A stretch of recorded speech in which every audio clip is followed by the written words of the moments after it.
Muy buenas, soy Marcos Vázquez y hoy os traigo la última entrevista del año aquí en Radio Fitness Revolucionario y creo que la temática de hoy es realmente revolucionaria. Los que seguís el podcast desde hace tiempo sabéis que he mencionado los psicodélicos de pasada, pero nunca habíamos profundizado hasta hoy. Hoy es el día y lo hacemos de la mano de Antón Gómez Escolar, un gran experto en estos compuestos, tanto desde el punto de vista teórico como práctico. Empezamos hablando de qué son realmente los psicodélicos y resumimos su historia, que explica en gran parte los prejuicios actuales que les rodean. Vemos después qué efectos psicológicos generan, qué ocurre realmente en el cerebro cuando tomamos psicodélicos, qué aplicaciones prácticas tienen, tanto para múltiples trastornos de salud mental como en el caso de personas, entre comillas, sanas, que quieren usarlos para alcanzar estados alterados de consciencia, para mejorar su creatividad y para otros efectos que mencionamos en la charla. Y finalmente hablamos también de los peligros, que los tienen obviamente como cualquier droga, como cualquier fármaco, y hay formas de minimizar estos riesgos. Estuvimos hablando más de una hora, pero sin duda quedaron muchas cosas en el tintero. Si hay interés, dejadme un comentario y profundizaremos más. Pero después, hablando con Antón, él quería al menos aclarar que cuando estuvimos comentando el tema de terapias asistidas con psicodélicos, no se refiere a tomar esos compuestos como parte habitual de las terapias, sino que se toman de manera muy puntual, incluso solo una dosis o 2 dosis, y esto ya permite obtener los beneficios terapéuticos que comentaremos. En fin, es un tema súper interesante, controvertido, y si tienes prejuicios sobre estos compuestos, mi recomendación es que escuches el episodio con la mente abierta y después ya puedes formarte tu propia opinión, pero teniendo al menos la información básica. Antes de pasar a la entrevista, quería comentar que acabamos de abrir las plazas para el desafío Metamorfosis, que empieza oficialmente el 9 de enero, pero tiene un precio promocional de tan solo 49 € hasta el 31 de diciembre. ¿Y qué es el desafío Metamorfosis? Pues es una nueva versión del desafío de 6 semanas clásico, pero totalmente renovado. Tiene 6 semanas de planes de entrenamiento nuevos, de nutrición, pero también 10 clases teóricas para mejorar los hábitos desde la base, aprovechando los propósitos de año nuevo y, por supuesto, también con sesiones en directo semanales para responder consultas, para explicar el detalle de cada semana y mucho más. El foco de este desafío es pérdida de grasa, pero en realidad enseñamos las bases de hábitos saludables que podrás aplicar tanto si te quieres mantener, si quieres ganar músculo o simplemente llevar un estilo de vida más saludable. Al final, los hábitos son la clave de esta transformación, de esta metamorfosis que da nombre al desafío. Para conocer más, puedes ir a fitnessrevolucionario.com/metamorfosis o si vas a fitnessrevolucionario.com ya verás en el menú un enlace directo a la página de venta. Y si estás pensando en regalar salud a alguien, echa un vistazo a tiendafitnessrevolucionario.com, todo junto, tiendafitnessrevolucionario.com, porque ahí tienes mis libros, una selección de productos de Paleobú, las Overnight de avena que desarrollé junto a la neoyorquina y también tarjetas de regalo digitales por si no tienes claro qué es lo que quiere esa persona en la que estás pensando. Y nada más, hablemos ya de psicodélicos con Antón Gómez Escolar. Bienvenido al podcast, Antón, ¿cómo estás? Hola, buenas tardes. Muy bien, Marcos. Gracias por invitarme. Nada, gracias a ti. Es un placer charlar contigo sobre un tema polémico, en gran medida yo creo que por desconocimiento, ¿no? Por prejuicios. Sí. Pero antes de profundizar, me gustaría que te presentases brevemente y nos cuentes cómo surge tu interés por los psicodélicos. Bueno, pues yo soy psicofarmacólogo. Tengo el máster en psicofarmacología y drogas de abuso y un máster en salud pública. Y desde hace ya más de 10 años me dedico al estudio de las drogas, tanto legales como ilegales, y especialmente de los psicodélicos. He trabajado muchos años en el ámbito de la reducción de riesgos, que es un ámbito en el cual se informa a las personas que consumen sustancias en entornos recreativos generalmente, como una medida un poco de prevención o de reducción de probabilidades de que estas personas pues tengan problemas con los consumos esporádicos y recreativos que llevan a cabo, ¿no? De hecho, he trabajado en muchos festivales de música informando y analizando drogas sobre el propio terreno para que las personas pudiesen detectar adulteraciones o elementos tóxicos que no debiesen estar ahí, digamos, y poder descartar, digamos, el consumo en situaciones en las cuales pudiese ser especialmente peligroso. También he colaborado mucho con asociaciones que se encargan de hacer trip sitting, o sea, acompañamiento de malos viajes en situaciones de emergencia en festivales de música, porque, bueno, a veces se dan casos que la gente consume psicodélicos en entornos que no están bien preparados y sin una preparación adecuada ellos mismos y se meten en líos, ¿no? Y bueno, pues ahí estamos para intentar ayudarles a reconducir esa experiencia para que por lo menos pues no terminen teniendo una experiencia horrible o traumática, ¿no? También he tenido la suerte de poder trabajar unos años en la Agencia Europea de Drogas, allí en Lisboa, el Observatorio Europeo de Drogas y Drogadicción, que ahora le van a cambiar el nombre de Agencia Europea de Drogas. Y últimamente me dedico sobre todo al tema más de la divulgación, porque este tema de los psicodélicos se está empezando a visibilizar un montón a través de medios generalistas. Hay un montón de series de Netflix, películas, artículos de periódicos casi todas las semanas tratando este tema. Y es que la publicación científica se está acelerando un montón. En este sentido, un poco de la divulgación, pues soy autor de un libro que se llama La Guía Esencial del Renacimiento Psicodélico, en el cual pues hablo un poco de todo esto que está pasando, que se ha venido a llamar Renacimiento Psicodélico. También soy el director de esta colección, que se llama Las Guías del Psiconauta, en la cual pues hay de momento 3 libros, pero dentro de poco va a haber más. Y son libros todos muy interesantes que abordan esta temática de los psicodélicos desde diferentes puntos de vista. Escribo también para revistas como la revista Cáñamo o lasdrogas.info. Y bueno, recientemente he lanzado un nuevo proyecto de divulgación que es un pequeño canal de difusión en Instagram, en Facebook y en TikTok, que se llama La Drogopedia. Pero bueno, que es un proyecto personal que espero seguir desarrollando. En el tema concreto de los psicodélicos también estoy involucrado en investigación clínica, concretamente en adicciones, en tratamiento de adicciones con psicodélicos. Y recientemente hemos fundado un par de organizaciones en España para un poco aunar esfuerzos todas las personas que trabajamos en el ámbito clínico, en el ámbito de la investigación, que se llama la Sociedad Española de Medicina Psicodélica, en la cual soy cofundador y uno de los miembros ejecutivos, y INAHUE, que es un observatorio un poco para recopilar toda esta información clínica y científica que se está publicando, y voy a ayudar a las personas que tengan interés en conocer esta temática, pues a tener una buena fuente de divulgación, ¿no? que les permita, que les oriente y les un poco instruya en cómo funciona todo esto y qué es lo que está pasando en el mundo. Casi nada. Casi nada. Sí, yo creo que eres una de las personas que más sabes sobre este tema y por eso me parecía tan interesante hablar contigo, ¿no? Sí, sí, perdona. No, simplemente había olvidado, te quería decir, la razón por la que yo entré en este mundo, en concreto, es una razón personal, porque yo cuando hace muchos años pasé una depresión bastante difícil y probé muchos de los tratamientos convencionales, ¿no? Que se suelen prescribir a día de hoy, antidepresivos, ansiolíticos, terapia cognitivo-conductual y diferentes enfoques terapéuticos, pero no conseguí realmente tener una gran mejoría, ¿no? con el uso de estas terapias durante bastante tiempo. Entonces tuve la suerte de que una persona cercana a mí estaba interesada en este ámbito de la psicoterapia asistida con psicodélicos y tuve la suerte de tener acceso a esta terapia, que de momento es una terapia underground, una terapia que no está regulada, pero que se está investigando y que es un poco la que vamos a hablar ahora, que está regulándose en algunas modalidades y más en el futuro. Y esta experiencia, esta psicoterapia asistida con psicodélicos, pues me cambió positivamente, me permitió realmente dejar atrás esa depresión y de forma duradera. Es decir, fue un caso de éxito, digamos, de lo que un poco estamos ahora intentando investigar y desarrollar para su uso clínico para quienes lo necesiten, ¿no? Como fue mi caso hace pues muchos años. Pues gracias por compartir tu experiencia, ¿no? Y es justamente por eso, por lo que yo empecé a hablar de esto hace ya varios años, y a raíz de empezar a comentarlo me llegaron muchos testimonios como el tuyo, ¿no? Para distintos trastornos, y por eso, como digo, me parece tan importante darle voz a este tema, ¿no? Habrá que hablar de lo bueno, también de los riesgos, por supuesto, pero siempre con objetividad y ciencia, ¿no? Por supuesto. Pues veamos ya qué son estos compuestos, y lo primero que debemos aclarar es que aunque hablaremos de psicodélicos en general, en realidad hay muchos tipos, con efectos distintos, con beneficios y riesgos distintos, pero así de manera general, ¿cómo los podríamos definir o qué aspectos son comunes a la mayoría de ellos? Y después podemos profundizar en algunos de los más estudiados. Pues efectivamente hay muchos psicodélicos diferentes, con diferentes características, pero en general todos comparten una serie de características comunes, ¿no? Son todas ellas pues sustancias psicoactivas que inducen estados alterados de conciencia muy particulares, ¿no? Un tipo de estado alterado de conciencia que incluso en algunos casos se puede acceder sin la necesidad de estas sustancias, ¿no? Pero son estados alterados de conciencia en los que, se manifiesta de algún modo procesos mentales subyacentes o subconscientes que están ahí. De hecho, el nombre proviene de psique, que significa mente, alma, y de lun, que significa manifestar. O sea, básicamente son sustancias que manifiestan la mente o manifiestan el alma. Lo más característico de los psicodélicos en general suele ser las propiedades de inducir alucinaciones, ¿no?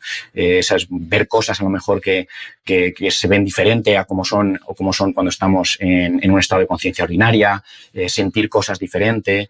En general, eso suele ser la característica más común, ¿no? Luego, más adelante, si tienes interés, podemos hablar más de en particularmente qué es lo que pasa a nivel del cerebro, ¿no? Pero generalmente casi todo el mundo lo que entiende como psicodélico es una sustancia pues que genera alucinaciones o ilusiones ópticas, ¿no? Según como lo digamos. Y son sustancias, por ejemplo, que podríamos agrupar como en diferentes familias, ¿no? Por ejemplo, tenemos los psicodélicos puros o psicodélicos típicos, ¿no? Que son psicodélicos, pues los que más se suelen oír habitualmente, ¿no? Como, por ejemplo, la LSD, ¿no? O la psilocibina, que es la molécula presente en las setas psilocibe, las setas mágicas. O la DMT, la dimetiltriptamina, que es el principio activo de la ayahuasca, la famosa ayahuasca. O la mescalina, que está en los cactus de San Pedro y peyote. Pero luego tenemos otra serie de sustancias psicodélicas o con propiedades psicodélicas, para ser un poco más exactos, que se pueden considerar semipsicodélicos o psicodélicos atípicos, que tienen los efectos muy parecidos a los de los psicodélicos, pero es verdad que no es su característica principal. Es decir, que esos efectos psicodélicos vendrían además de otro efecto, ¿no? Por ejemplo, tenemos la MDMA, llamada éxtasis, que es una sustancia que pues es estimulante, es empatógena, o sea, genera empatía entre las personas y además es psicodélica. Pero esa psicodelia no es lo único que hace, ¿no? Le pasa lo mismo, por ejemplo, a la ketamina, que es ese anestésico que se lleva usando muchos años en extrahospitalaria, efectivamente, o en cuando se tiene que intervenir a lo mejor a un neonato porque no tiene bien desarrollado el hígado y demás, y hay que tener cuidado con la anestesia convencional. Pues esta sustancia también tiene esas propiedades psicodélicas, además de sus propiedades habituales, que son las de ser una sustancia disociativa, un anestésico, ¿no? Y básicamente esto es un poco cómo entendería yo en general qué son los psicodélicos y los tipos de psicodélicos que hay. Has mencionado algunos que seguramente la gente no conozca, pero otros seguro que sí, ¿no? Como éxtasis, LSD, que tiene connotaciones negativas que se asocian a fiestas, a desfase, a la ruta del bacalao, en parte con razón, pero que termina sumando a la leyenda negra de estos compuestos, y creo que para entender la percepción general que existe en la sociedad sobre estos compuestos debemos conocer su historia, ¿no? Y algunas de estas sustancias ya eran usadas hace miles de años en distintas poblaciones. Algunos expertos creen incluso que pudieron haber jugado un papel en la evolución humana, ¿no? Al hacernos más creativos, más abiertos a ciertas experiencias. Pero bueno, si nos centramos en los hechos, en la historia más reciente, podemos empezar por la síntesis de LSD por parte de Albert Hofmann allá en los años 40. Cuéntanos un poco la historia de este compuesto y qué pasó en las siguientes décadas. Pues efectivamente, para lo que es nuestra sociedad, Occidente, el uso de psicodélicos se redescubre, digamos, porque, como bien has comentado, su uso se habla de que es milenario en muchas de las culturas, probablemente la nuestra también, aunque no podemos aseverarlo porque obviamente hubo un proceso durante la Edad Media en el cual pues, se perdió gran parte del conocimiento sobre botánica tradicional de los pueblos, porque se asoció con la brujería, ¿no? Entonces se ha perdido mucho de lo que sabíamos del uso antiguo de los psicodélicos, y por eso, bueno, entiendo que el descubrimiento del LSD pues fue en cierta medida un redescubrimiento de la psicodelia. Aunque en el caso concreto del LSD es cierto que es una sustancia que es nueva, porque es una sustancia que en el año 1943 Albert Hofmann accidentalmente ingirió, porque él estaba trabajando con lisergamidas, con sustancias derivadas del ergot, de un parásito de los cereales que se llama Clavices purpurea, cornezuelo del centeno o ergot, según a qué tipo de nombre acudamos. Y es un parásito que produce una serie de moléculas que estaban siendo utilizadas para estudiar el sistema cardiovascular, ¿no? Y drogas que pudiesen pues, facilitar, a lo mejor, prevenir el sangrado o aumentarlo o vasodilatar o vasoconstreñir el cuerpo humano, ¿no? Entonces, él sintetizó una sustancia en el año 1938 concretamente, que fue una sustancia que no le despertó ningún interés luego cuando lo probó en animales. Pero años más tarde volvió a esa sustancia en el año 1943. No se sabe muy bien cuál fue el motivo. Hay muchas teorías al respecto. Él decía que, bueno, pues que había algo en esa sustancia que le llamaba la atención, que le parecía que podía ser interesante, y accidentalmente, supuestamente, un 16 de abril de 1943, se empezó a sentir raro estando en el laboratorio trabajando con esta sustancia y, bueno, se sintió indispuesto, se retiró y bueno, vio algunas imágenes caleidoscópicas extrañas, tuvo una especie como de hilaridad, ¿no? Sensación de risa y tal, pero la cosa pues tampoco fue a más. Lo que pasó es que unos días más tarde, el 19 de abril, él tenía un poco la sensación de que esta sustancia podía haber tenido algo que ver con ese estado tan extraño en el cual se había metido y entonces decidió tomar una dosis muy pequeña, muy pequeña, para los estándares farmacológicos de la época. Esa dosis era concretamente 1/4 de miligramo, o sea, 250 microgramos, que a día de hoy sabemos que es una dosis altísima del LSD. Y él tomó esa dosis y entonces ahí es cuando empezó realmente a sentirse que algo extraño estaba pasando. Se lo comentó a su ayudante de laboratorio y que le acompañó a casa en bicicleta porque, bueno, estaban en tiempos de guerra, Segunda Guerra Mundial, y no podían tener vehículos a motor y tenían que moverse en bicicleta. Todo esto además era en Suiza, en Basilea concretamente. Y esa fue pues lo que se llama ahora el Bicycle Day, ¿no? El día de la bicicleta, el que es como se celebra el descubrimiento del LSD. A partir de ese día, él empezó a trabajar con esta sustancia. De hecho, una de las cosas que más le sorprendió es que al día siguiente, después de haber pasado mucho miedo, una sensación absolutamente nueva, desconocida y que le aterró y que le hizo ver muchas visiones y demás, al final de la noche y al principio del día siguiente él se sintió muy bien. Se sintió francamente bien. Algo había cambiado en él, se sentía que veía las cosas más hermosas, todo parecía que había sido creado hace poco, decía en su libro, ¿no? en Mi hijo problemático. Entonces, a partir de ahí, él empezó un poco a promover o a facilitar esta sustancia a más personas, al principio dentro de su empresa farmacéutica en la que él estaba trabajando, que era Sandoz, la empresa farmacéutica suiza. Y esta empresa, pues claro, empezó a interesarse por, oye, ¿qué podemos hacer con esta sustancia? Esto es algo alucinante, esto tiene que tener algún uso, ¿no? Porque hasta ese momento recordemos que los psicodélicos no se conocían en Occidente prácticamente, se había olvidado completamente su uso. Sí que es verdad que había habido algunos artistas que habían usado la mescalina, ¿no? Concretamente el cactus de San Pedro, pero no había sido algo que hubiese trascendido ni a la comunidad científica ni así en general, no era algo todavía como muy nicho, ¿no? Un par de personas que estaban interesadas en esto y poco más. Pero Albert Hofmann y Sandoz sí que empezaron a enviar esta sustancia a diversas universidades del mundo. Y un poco diciéndoles, bueno, yo os regalo esta sustancia, pero me tenéis que encontrar algún uso para ella, porque seguramente lo tenga. Entonces, durante las décadas siguientes se produjo un proceso de exploración y de descubrimiento de potenciales usos de la LSD. Al principio esos usos estaban fundamentalmente asociados a la inducción de lo que se llamaba un estado psicotomimético. Es decir, se buscaba que el LSD fuese una especie de modelo para poder estudiar las cosas que podían curar la psicosis, porque se entendía que una persona cuando tomaba LSD entraba en un estado cuasi psicótico. Entonces probaban pues los tratamientos con ellos, tal. Permitía también a los estudiantes de psiquiatría vivir algo parecido, ¿no? A lo que se supone que vive una persona cuando está bajo los efectos, cuando está, en un estado psicótico, ¿no? Y esto, pues, concretamente en un hospital de Canadá que se llamaba el Hospital de Saskatchewan, empezaron a utilizarlo también en pacientes alcohólicos, porque decían, un poco la idea era decir, si un paciente alcohólico puede cogerle miedo a los estados alterados de conciencia que le induce el alcohol o tocar fondo, a lo mejor podemos un poco como asustarle o escarmentarle para que deje de beber. Y un poco esa era la idea o el racional que había debajo de administrarle esta sustancia a esos pacientes. Pero lo que pasó fue muy curioso y es que los pacientes no solo disfrutaban de esas experiencias con LSD, sino que además, al volver de ellas, de pronto ya no tenían esa compulsión por beber o esa necesidad de beber, ¿no? Como que habían cambiado, ¿no? su entendimiento de la vida o su entendimiento de sus traumas o su depresión o lo que estuviese detrás, ¿no? De ese alcoholismo o incluso el propio alcoholismo mismo. Entonces, este modelo se empezó a explorar en otras condiciones, ¿no? Se empezó a administrar a pacientes crónicos. Se pensaba, a lo mejor el LSD puede reducir el dolor crónico, pero en realidad lo que pasaba es que sí, los pacientes se encontraban mejor, pero no era porque había reducido el dolor crónico, es porque el humor de las personas que habían recibido el LSD mejoraba. Y estoy hablando siempre, por supuesto, de después del uso de la sustancia, no estoy hablando durante el uso de la sustancia.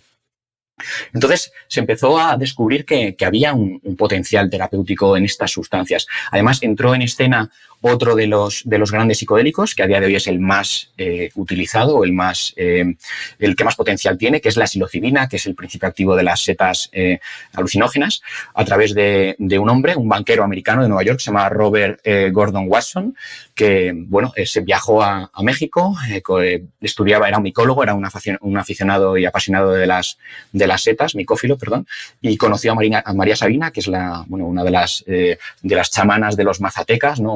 Una madre sabia que se dedicaba a llevar a cabo rituales con las setas mágicas, ¿no? Y bueno, vivió esa experiencia y cuando volvió a Estados Unidos, pues publicó un artículo muy importante en la revista Life, hablando un poco de estas misteriosas setas y los efectos que tenía.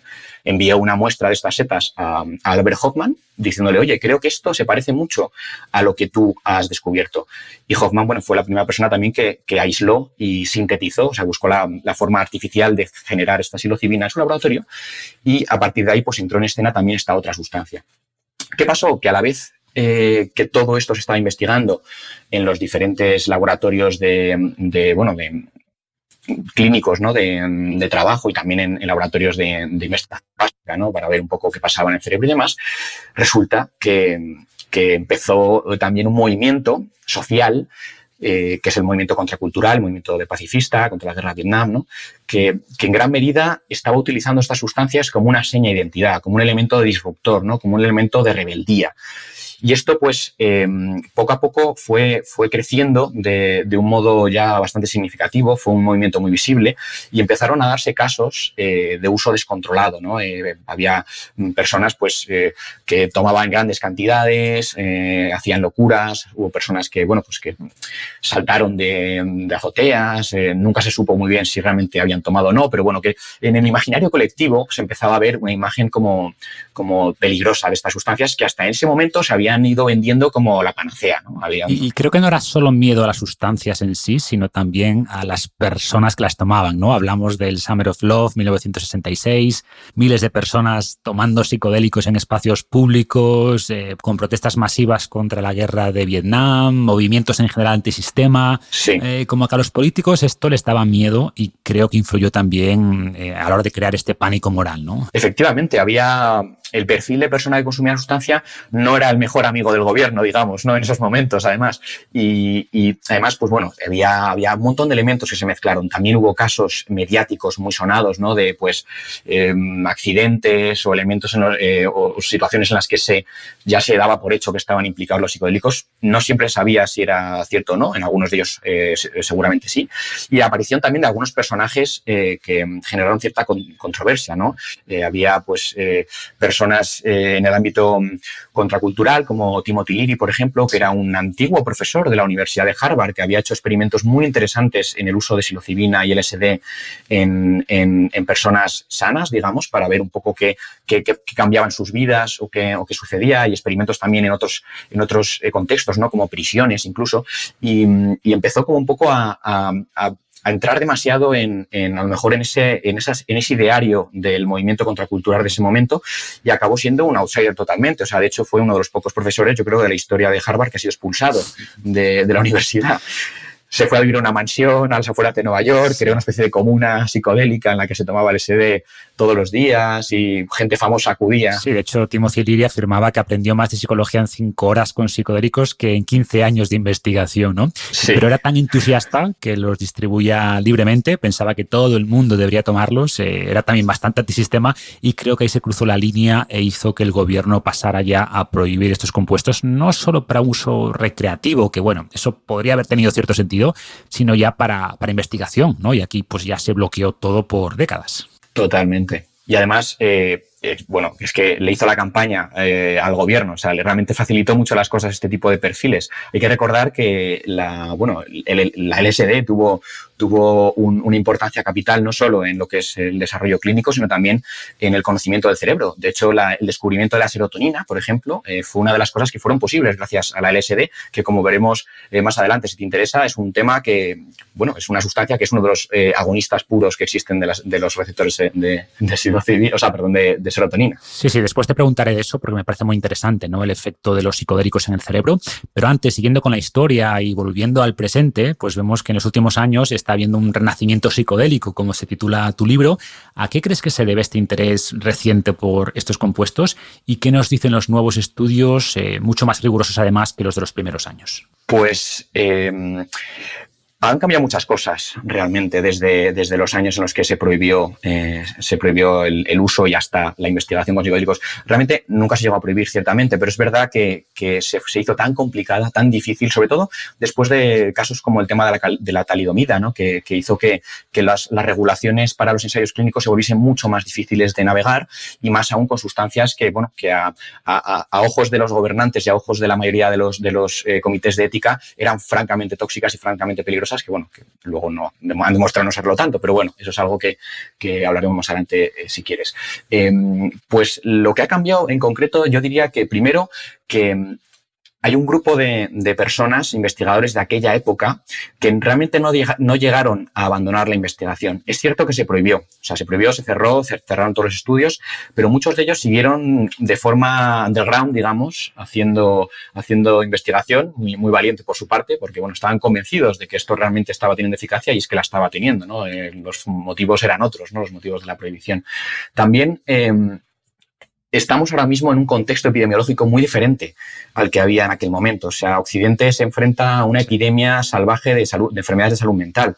Enfermedades para las que los tratamientos convencionales actuales son no muy eficaces en muchos casos. Es decir, sí que es cierto que hay una parte de la población que se puede beneficiar de estos tratamientos convencionales, ¿no? Y que tienen beneficios tomando antidepresivos, haciendo terapia cognitivo-conductual o intervenciones terapéuticas más complejas, pero hay un subgrupo de pacientes, que es lo que se llama resistentes a tratamiento, que son pacientes que no mejoran pese a hacer estos tratamientos, ¿no? Entonces, estas poblaciones están incrementando mucho, porque está incrementando mucho también la epidemiología de estas enfermedades, ¿no? De hecho, ahora mismo las enfermedades mentales o los trastornos mentales son la primera causa de incapacidad a nivel mundial. Eso es una barbaridad. Cuando hace años hablábamos, accidentes de tipo físico, ¿no? Problemas de espalda, tal, pero estamos hablando ahora de problemas de salud mental como la primera causa de incapacidad, y son endémicos en nuestro modelo productivo, en nuestro tipo de sociedad occidental, ¿no?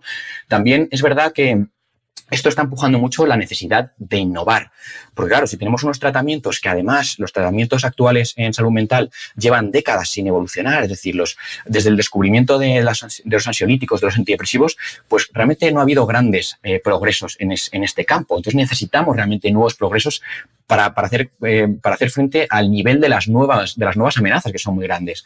También es verdad que el contexto sociopolítico ha cambiado mucho. No estamos como estábamos en aquel momento. No hay movimientos pacifistas, no hay movimientos contraculturales, no hay contracultura, no hay estas cosas que daban tan mala imagen, ¿no? En aquel momento a estos desarrollos científicos.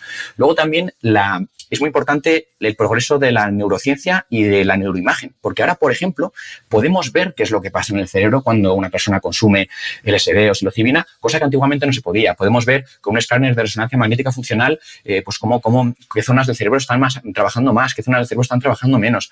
Hay muchas mejores herramientas, ¿no? para estudiar esto.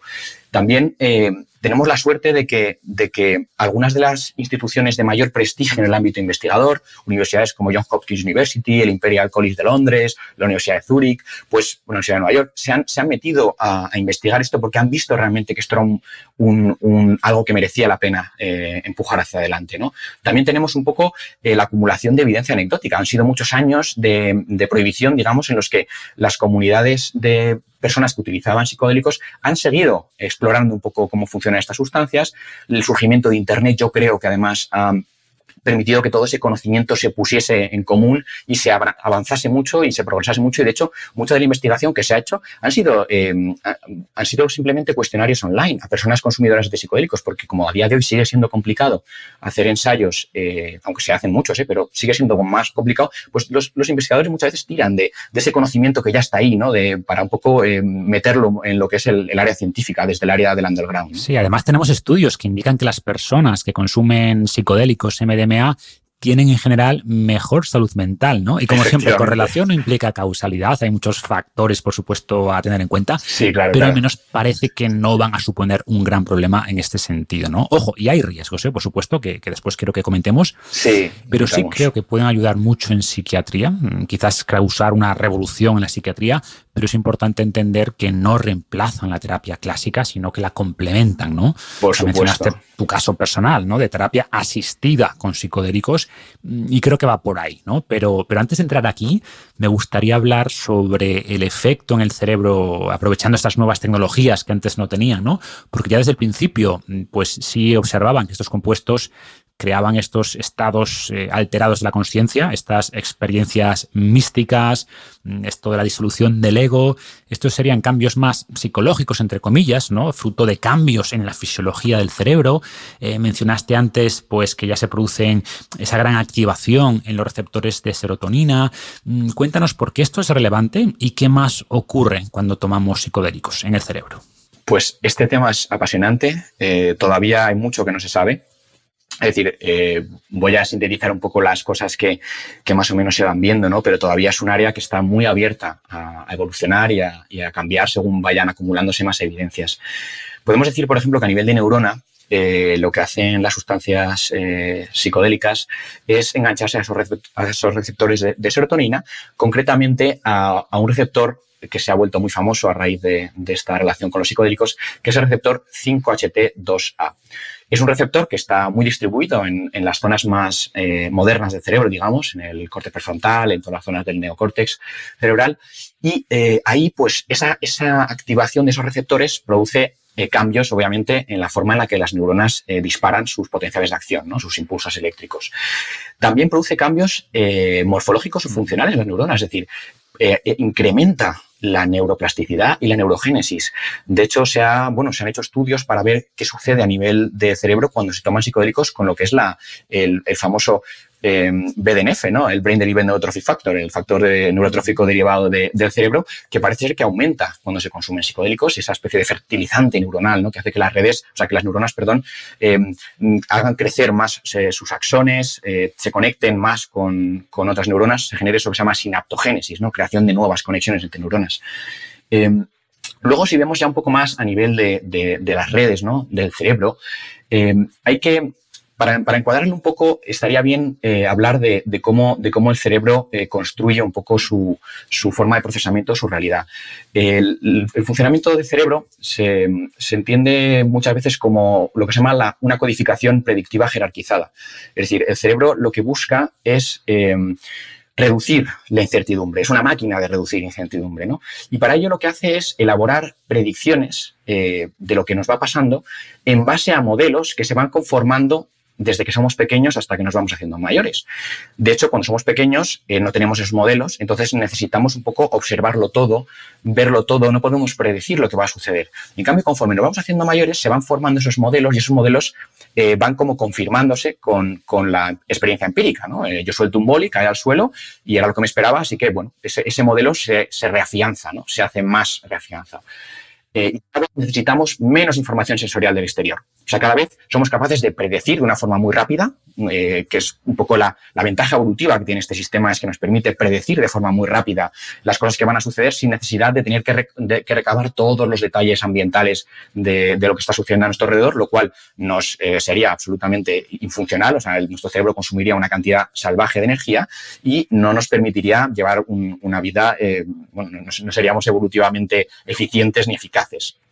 Entonces, el problema es que esas lentes, esos modelos que se van construyendo, que son como unas lentes con las que miramos el mundo, como unas gafas de sol, nos filtran la realidad. O sea, nos permiten recibir 4 o 5 inputs sensoriales, 4 o 5 informaciones, digamos, del exterior, y nosotros construimos en base a eso toda la realidad y todo. O sea, no necesitamos verla al completo para poder construirla. El problema es que esos modelos a veces se vuelven patológicos. O sea, una persona, por ejemplo, que ha vivido un trauma o que ha escuchado desde que es pequeña que es un fallo, o que no sé, que no sirve para nada, o pues cosas muy, muy perniciosas, ¿no? Que se pueden escuchar siendo pequeño y que pues, se te pueden quedar muy metidas dentro, pues a lo mejor ves el mundo a través de ese filtro, ¿no? Entonces ves pues tus fallos, ves todo lo malo, ves todo lo tal.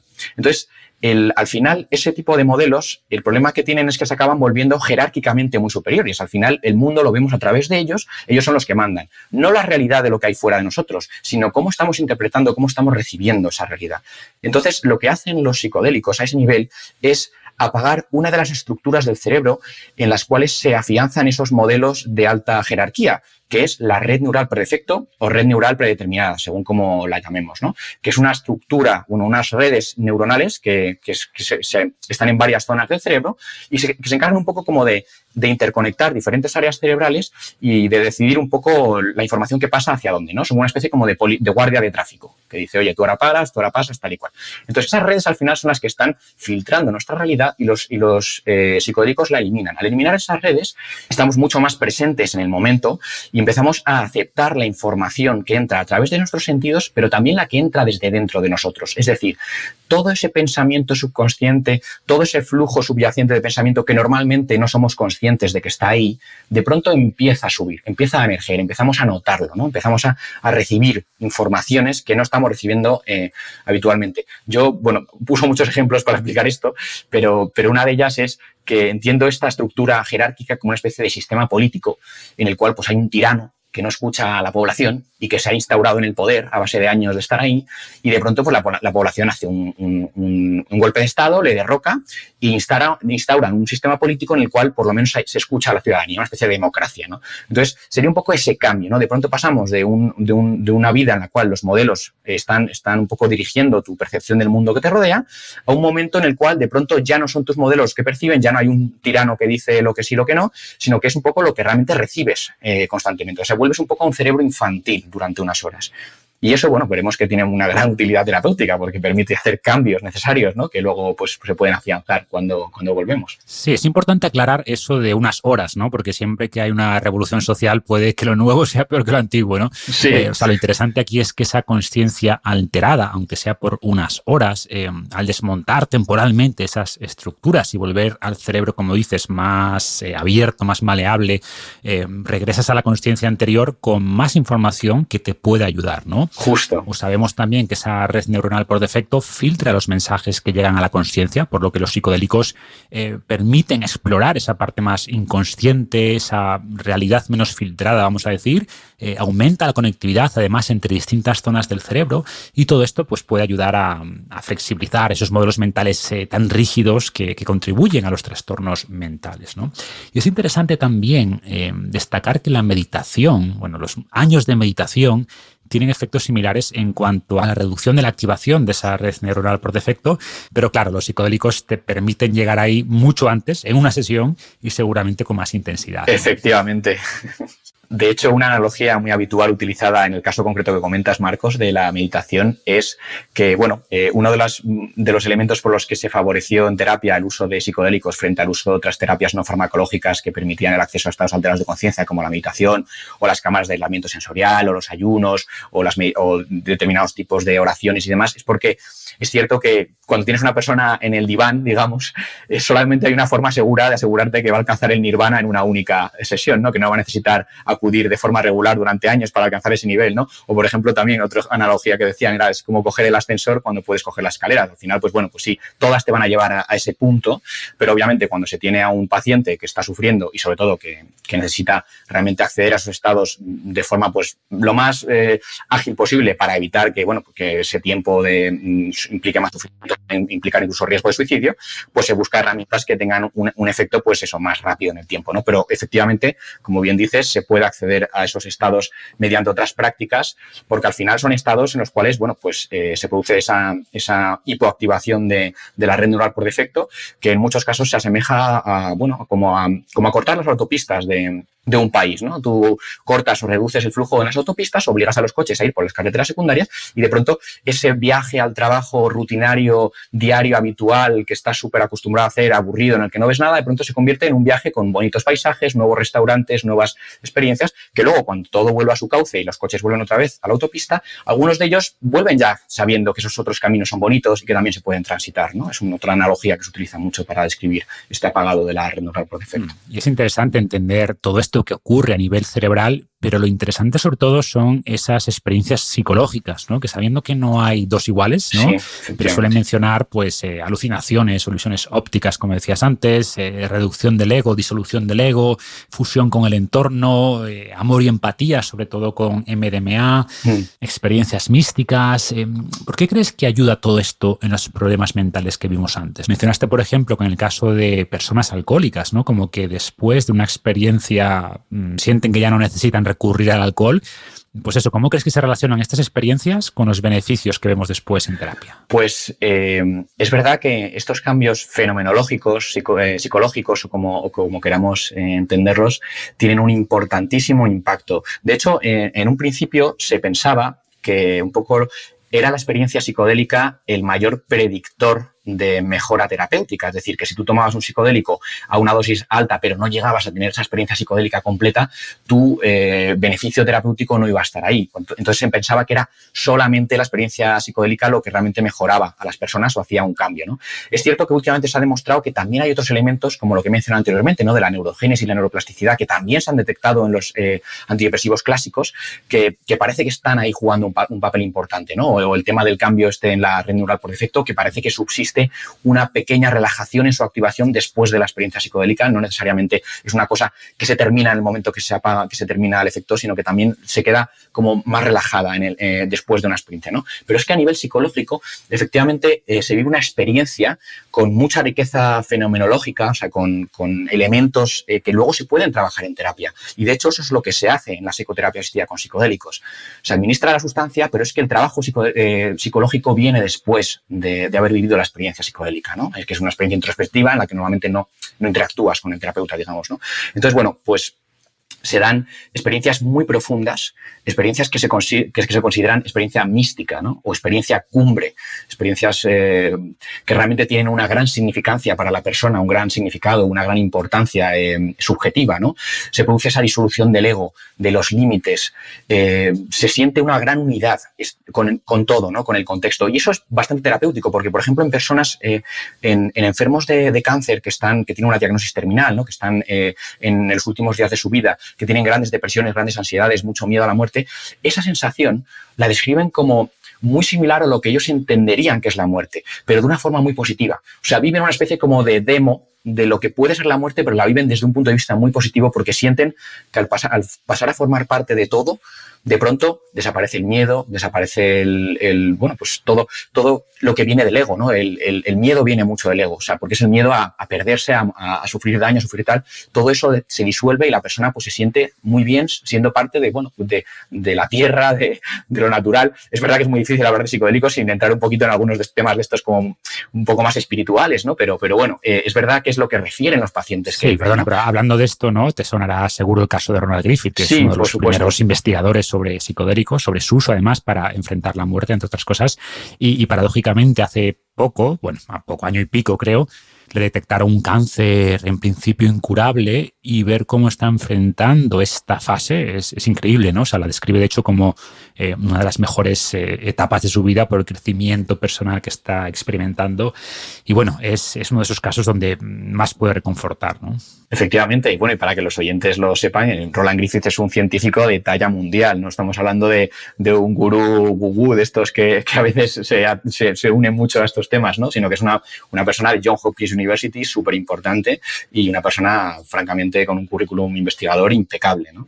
Pues, como te iba diciendo, efectivamente estas experiencias, como bien decías, que hacen que las personas pues vivan todo de una forma mucho mejor, sin tanto miedo, no sensibilizan, ¿no?, a nuestro entorno, o sea, dejamos de vivir en la cabeza, se acaba esa rumiación que muchas veces está acompañando problemas de enfermedades que generan mucha rigidez mental, ¿no?, como puede ser la depresión, que estás todo el rato pensando y dándole vueltas a lo mismo, ¿no?, a las mismas ideas, todo el rato encerrado ahí dentro, o las adicciones, ¿no?, o el trastorno obsesivo-compulsivo, ¿no?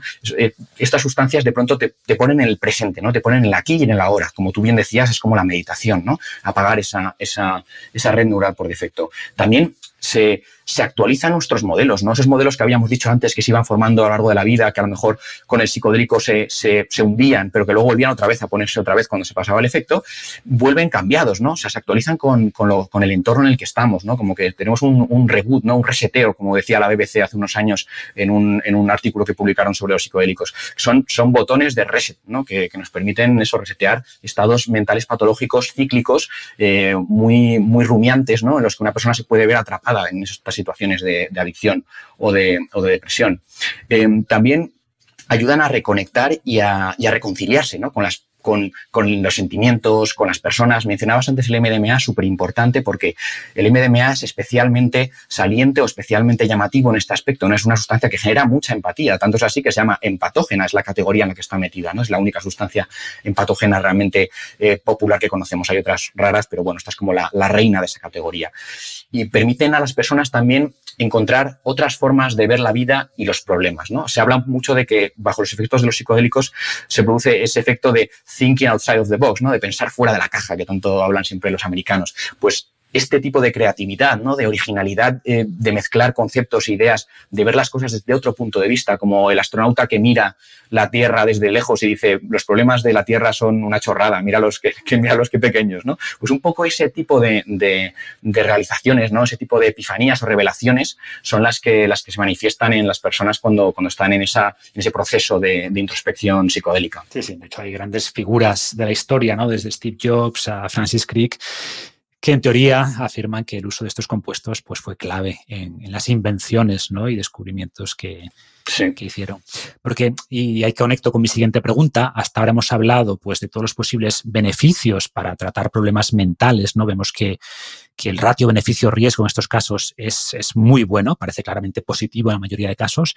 Pero claro, si hablamos de personas sanas que no tienen ningún trastorno concreto, no más allá, no sé, del estrés diario, un poco de ansiedad social, pero lo normal, pues el uso de estos compuestos es mucho más controvertido, ¿no? O ese ratio beneficio-riesgo cambia.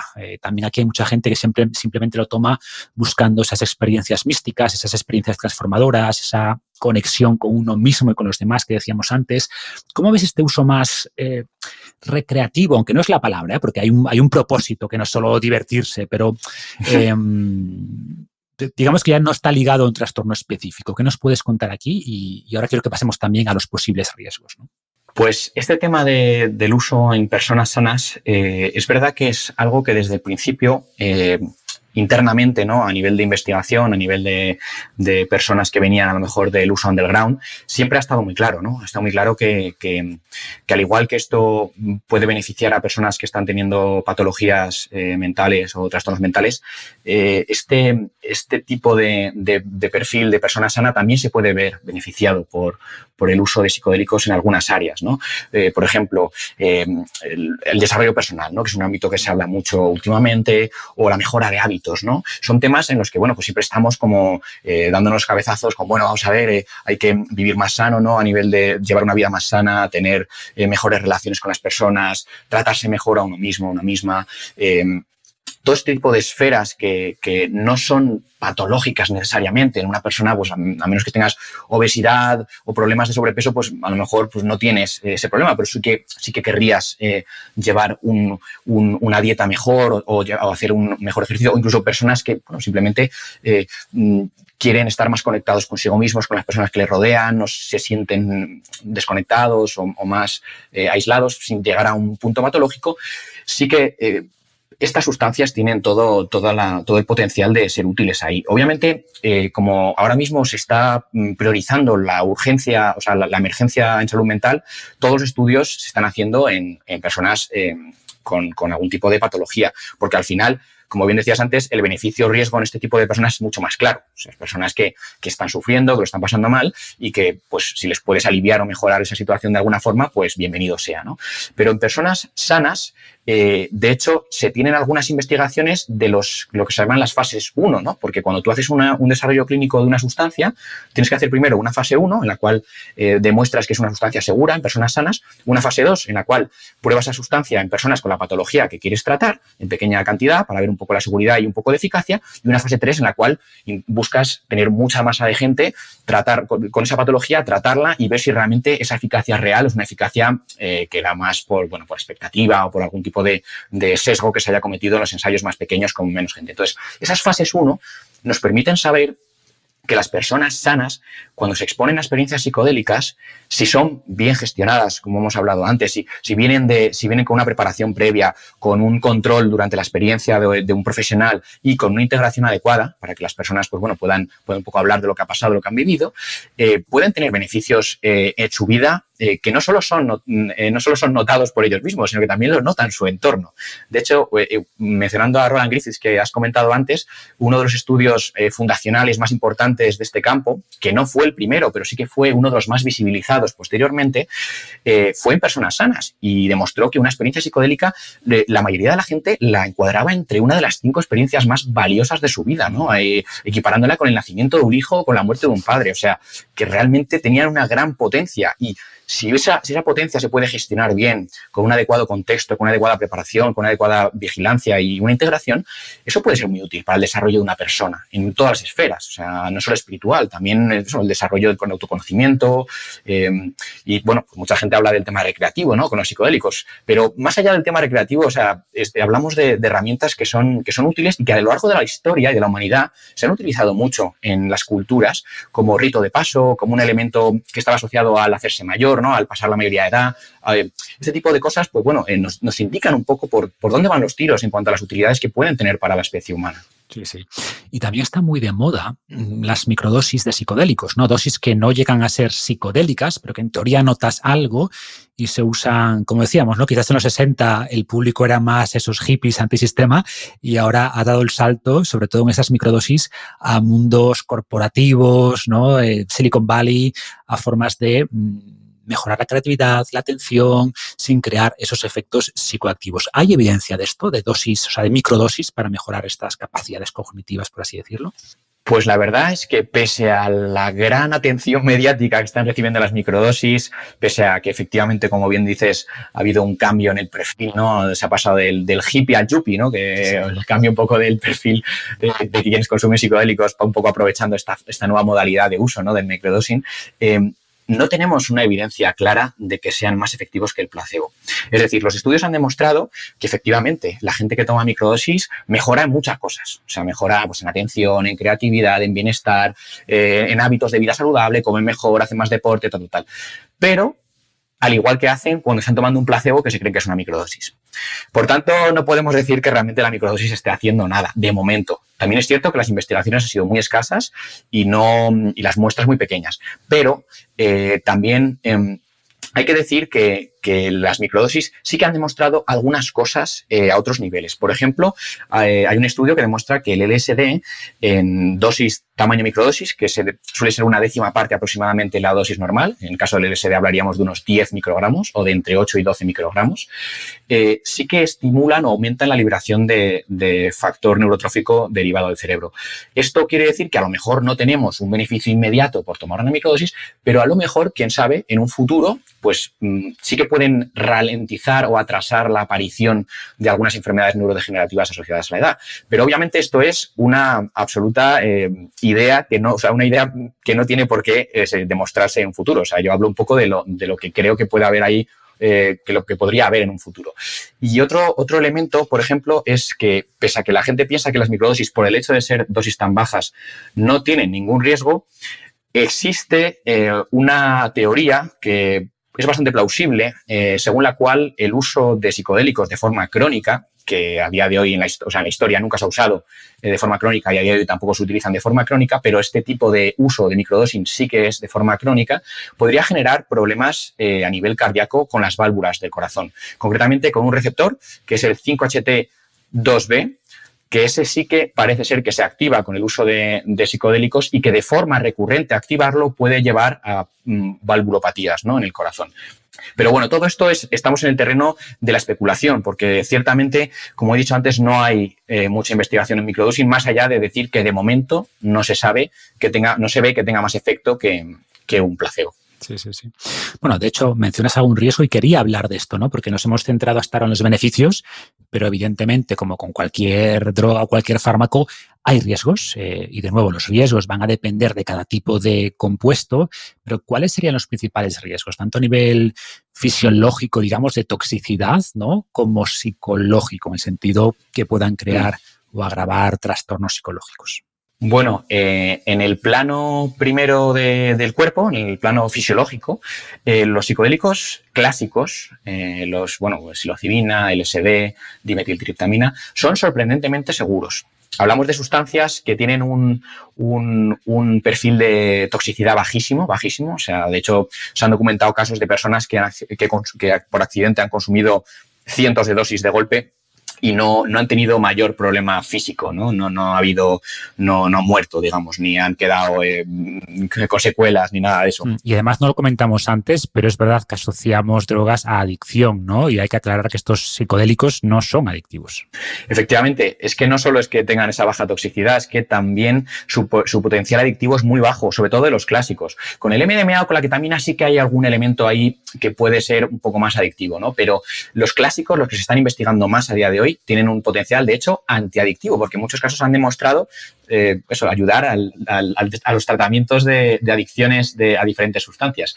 Pero luego en el plano psicológico, ahí sí que podríamos hablar de riesgos de los psicodélicos, y ese es un plano en el cual se centran casi todas las medidas de reducción de riesgos y de daños con psicodélicos. De hecho, uno de los grandes éxitos de la investigación con psicodélicos en la actualidad es que el screening, o sea, el cribado de las personas antes de que accedan a los estudios es muy bueno y se consigue evitar o minimizar al máximo que personas con trastornos o enfermedades como puede ser la psicosis, la esquizofrenia, la bipolaridad, entren en contacto con estas sustancias, porque en este tipo de condiciones sí que pueden ser peligrosos los psicodélicos al generar, pueden precipitar un episodio psicótico que, pues como no es algo deseable y es algo que se trata de evitar al máximo, ¿no? Con este buen cribado, este buen screening.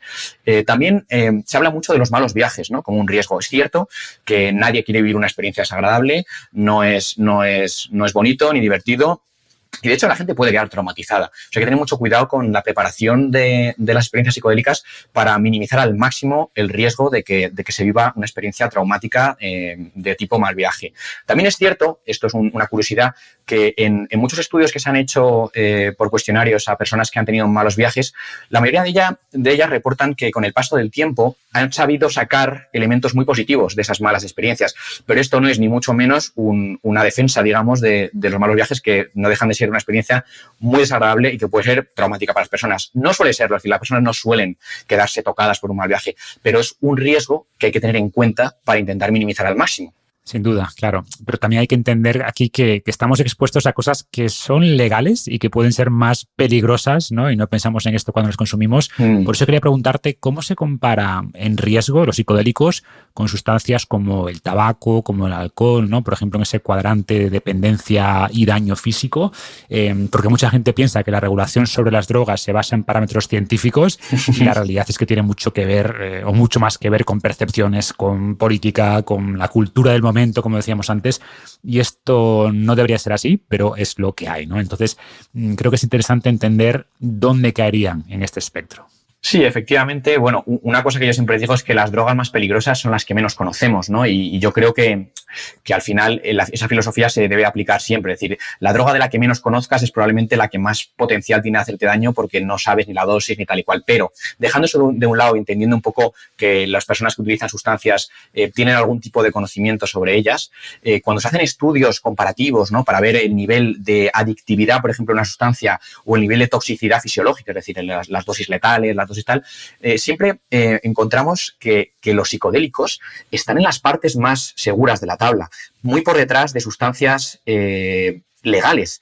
El potencial adictivo y tóxico del alcohol es muy, muy superior por órdenes de magnitud, por ejemplo, al de la psilocibina o el LSD. El potencial adictivo y tóxico de la nicotina, bueno, del tabaco en su conjunto, que es una de las sustancias más letales que conocemos, junto con el alcohol a nivel poblacional, está muy, muy por encima de los psicodélicos, ¿no? De hecho, están en la parte más baja de la tabla de las sustancias psicoactivas, ¿no? Los psicodélicos son de las sustancias más seguras que hay en todo el acervo de sustancias psicoactivas que conocemos. Interesante.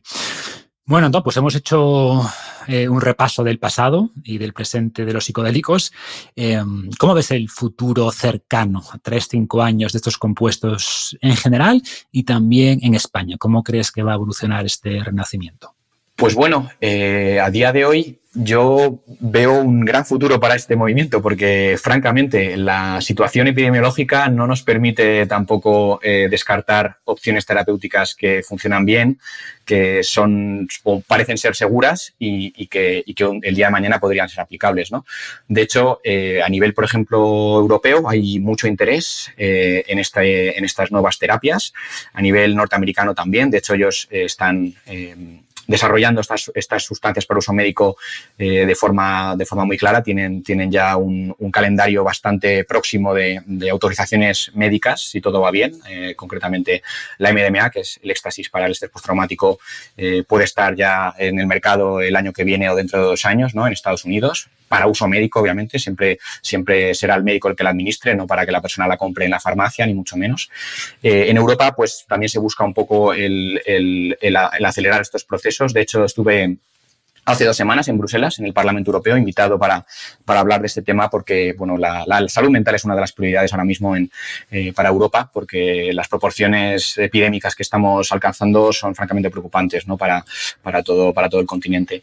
En España, concretamente, tenemos grandes investigadores, siempre los hemos tenido. Yo creo que es uno de los grandes puntos fuertes de España. Por desgracia, es un país que no apoya mucho la investigación y muchos de ellos pues acaban teniendo que emigrar o se encuentran con situaciones de pues bastante injusticia científica, ¿no? Como por ejemplo lo que sucedió en Madrid en el año 2000, que fue el primer estudio de MDMA para el estrés postraumático en víctimas de agresiones sexuales. Un estudio que fantástico, súper pionero, que iba a ser el primero del mundo en empezar a explorar este uso terapéutico de los psicodélicos en trastornos, que fue poco menos que despreciado y cerrado por presiones políticas en un momento en el que, bueno, estaba saliendo todo muy bien y simplemente pues tuvo la desgracia de caer en el populismo, ¿no? En la comidilla de la gente a raíz de un artículo que se publicó, ¿no? Un estudio por parte del doctor José Carlos Bouso y, bueno, por desgracia perdimos ahí una oportunidad de oro, ¿no? De ser cabezas en este desarrollo de estas nuevas terapias.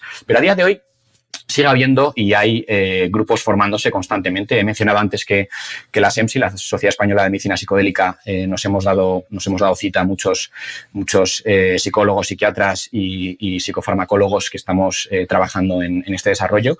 Y concretamente en Cataluña tenemos varios estudios ahora mismo que se están llevando a cabo, ¿no? De psilocibina en depresión, por ejemplo, en Barcelona, o ibogaína para el tratamiento de adicciones a opioides en el Hospital de Reus. Y, bueno, se están formando muchas redes, tanto a nivel europeo como a nivel nacional, de científicos, investigadores, terapeutas, un poco para facilitar o acelerar la implementación de esos tratamientos en el momento en el cual estén disponibles, ¿no? Que esperamos que sea pronto, pero bueno, visto lo visto, mejor que sea tarde y bien hecho que pronto y mal hecho. No queremos que se vuelva a repetir la historia, ¿no? En ese sentido. Eso es lo que hay que evitar, repetirla. Genial, Antón, pues lo dejamos aquí. Muchas gracias de verdad por tu labor divulgativa sobre estos compuestos, por desmontar prejuicios, porque estoy seguro de que mucha gente se va a beneficiar de los psicodélicos durante los próximos años, usados, por supuesto, con cabeza, ¿no? Nada más, seguimos en contacto para ver cómo evoluciona todo este mundo tan interesante y tan prometedor. Mil gracias. Muchas gracias, Marcos.